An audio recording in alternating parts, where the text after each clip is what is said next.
Hello everyone, রবিবার সকালবেলা বেরিয়ে পড়লাম গালিব স্ট্রিটের উদ্দেশ্যে। চলো তোমাদেরও দেখাই গালিব স্ট্রিটে কী কী পাওয়া যায়।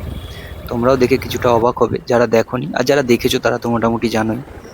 আমি আমার এই শুয়োরের মতো মুখটা নিয়ে প্রবেশ করে গেলাম, কিন্তু প্রথমেই দেখতে পেলাম চারিদিকে প্রচুর গাছ। গাছগুলো দেখতে দেখতে এগিয়ে গেলাম।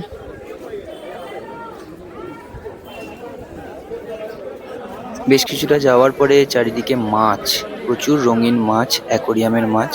তোমরাও দেখতে পাচ্ছ চারিদিকে অ্যাকোরিয়ামের মাছ, যদিও আমি সব মাছের নাম জানি না। ফুল গাছ চারিদিকে ছড়াছড়ি, প্রচুর ফুল গাছ।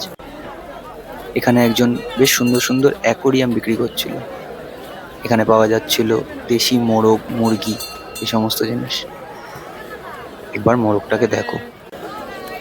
তারপরে এগিয়ে গেলাম, কিছু হাঁস পাওয়া যাচ্ছিল, হাঁসের বাচ্চা, ছোট ছোট হাঁসের বাচ্চা, বড় হাঁসও ছিল।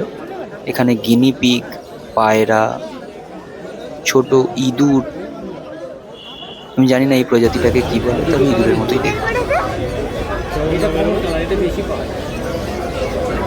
কি দাম আছে দাদা? আর বিড়াল? 12,000 টাকা যে বিড়ালটার কথা বললো, সেই বিড়ালটা আমি বের করেছিলাম, কিন্তু ভিডিওতে সেটা নেওয়া হয়নি। বিড়ালটা আমার খুব একটা পছন্দ হয়নি। পাপ্পিগুলো দেখো।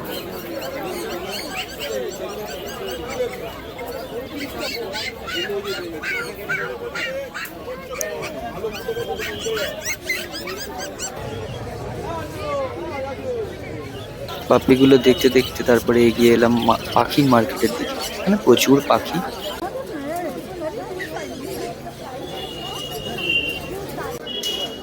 যাই হোক, আমি যেটা কিনতে গেছিলাম বা ভেবেছিলাম দেখে আসবো পরে কিনে নিয়ে আসবো, সেটা খুব একটা ভালো দেখলাম না। মানে বিড়াল বা পার্সিয়ান ক্যাট খুব একটা নেই।